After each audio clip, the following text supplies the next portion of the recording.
morning, everyone. Hello, good morning.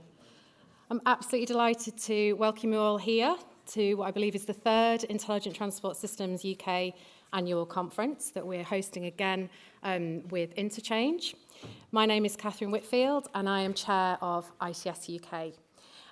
It's wonderful to see such a packed audience again this year. I hope you find the next 2 days stimulating and thought-provoking and a bit challenging in all the right ways.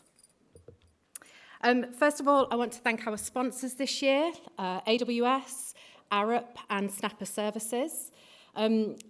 Very welcome to have all the sponsorship we can. I do not underestimate the investment involved in sponsoring an event like this, but it's really important to us, and it means that we can bring events and conferences and thought-provoking bits of intelligence to you. And so thank you again to our sponsors for making this all happen.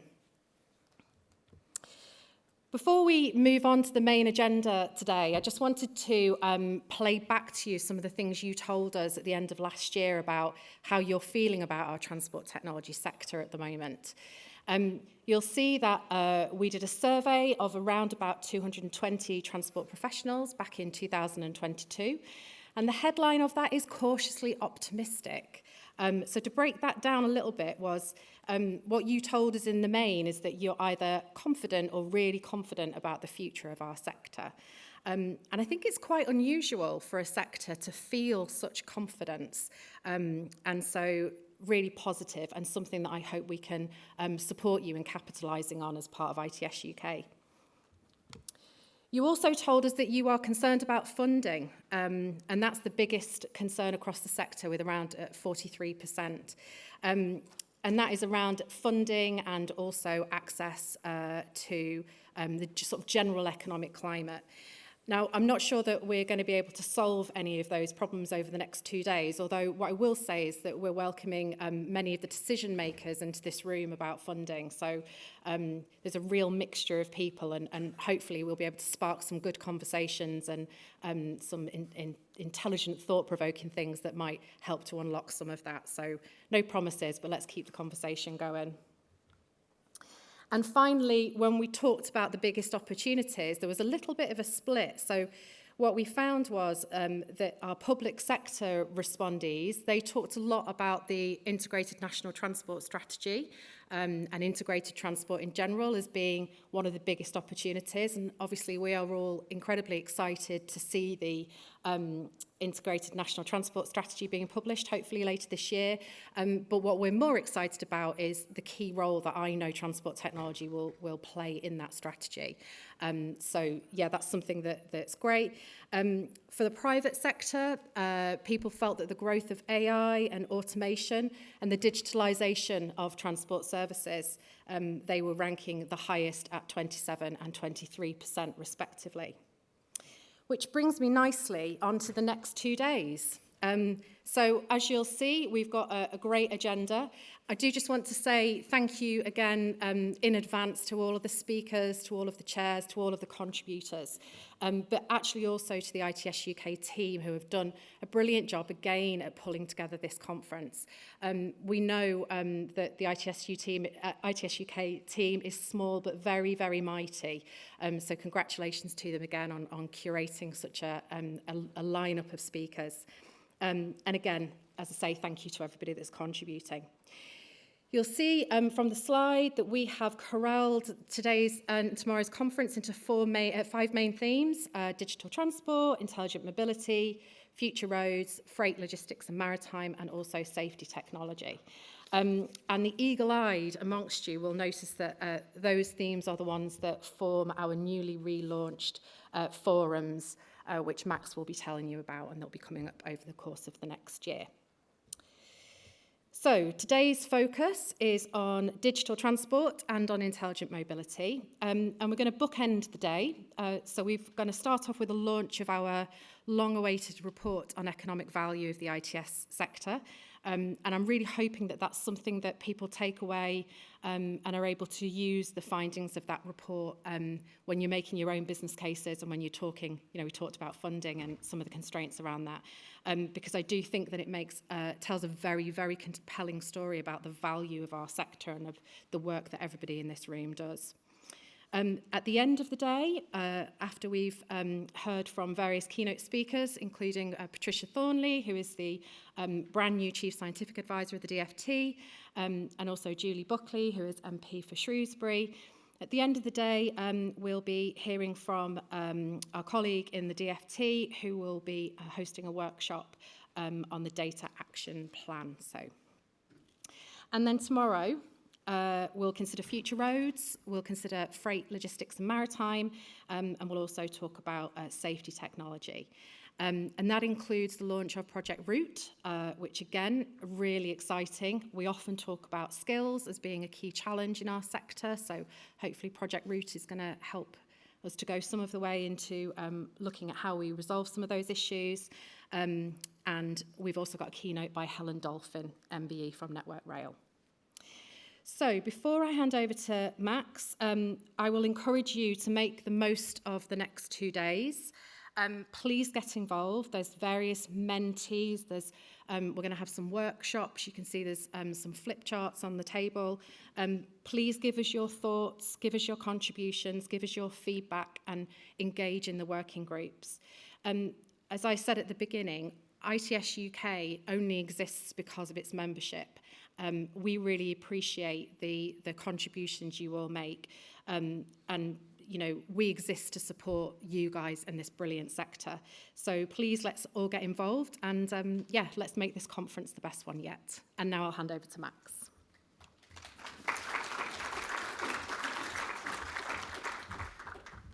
Thanks, Catherine, and hi everyone. I'm for those who don't know me, I'm Chief Executive of ITS UK, and I always like to use this opportunity to quickly run through what we've been up to over the past year, because I think it's very we don't always get our members in a room, and it's a great opportunity to tell you about what we've been up to.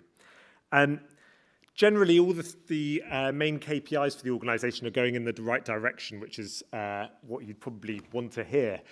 We've seen our membership numbers grow from 160 back in December 23 to over, I think we're nearing 210 now, and increasingly more members signing up to our executive tier, a really increased growth of the micro businesses, kind of the startups in the industry, which is really positive as well, because we want to be the home for transport technology startups.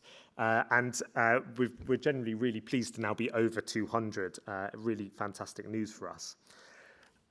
We've also seen a lot of happier members, so you may not be able to read the kind of smaller text, but year on year we've seen our membership numbers, membership satisfaction scores increase, and we now have more than 50% of members in the really high category of happiness, so the top category, and put together I think about 83% of our membership is either really happy or quite happy, those top two categories, and that's been going up each year, so that's really positive as well. But we're not just here to keep members happy, although that's one of our key priorities. We're also here to speak on your behalf to government. And one of the things that we do also try and do is try and understand how we're influencing government and policy. And one of the things we do every year is an MP survey, increasing our awareness, or trying to increase our awareness amongst members of Parliament.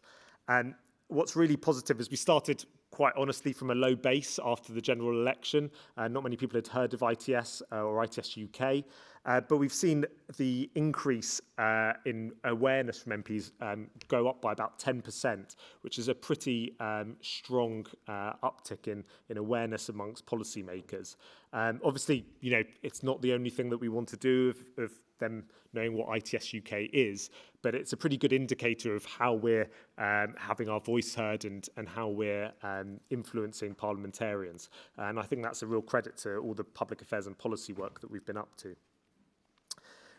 We've been leading the industry in terms of our thought leadership. Over the last year, we published a whole raft of strategies, reports, consultation responses on everything from automated vehicles, on noise cameras, on digital connected infrastructure, an EV inquiry on the electric vehicle exercise duty, and much more in between. And these are all available on our website. And just to do a few slideshows, I sometimes feel a bit like, that grandma who's come back from our holiday with her slides. But you can basically see on our, from some of the pictures that we've put up, how vibrant and busy we are. So our parliamentary reception held in June every year, where we had a spokesperson from every political party speak to the industry. Last year we held not one but two workshops with the Integrated National Transport Strategy team to feed into what they're doing with the INTS, which we hope to see soon.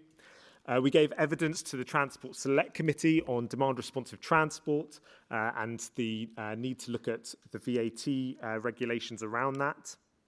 And we held a dinner in Parliament to discuss DRT, where we put local authorities in touch with members of Parliament. We held our awards do at the end of last year and saw over 325 people join us for that dinner, our biggest yet in Church House, which was a fantastic event. We'll be opening up the awards soon for entries, so if you have a project that you want to enter, do have a look at that.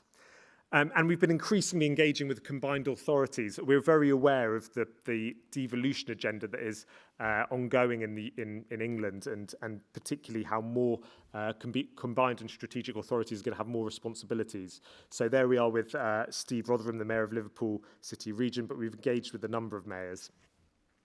We moved last year, now offer a central London location, and there is opportunities for members to book event rooms through our offices in Moorgate. We hosted the Minister from New Zealand on transport to talk about road user pricing. Our Women in ITS group goes from strength to strength. And for the first time last year, we hosted a delegation to Latvia, Estonia and Finland. Took about 15 members out to meet various transport authorities around there.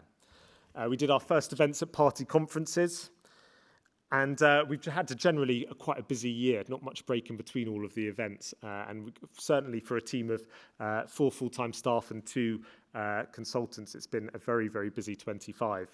And we're looking for a busy 2026 too.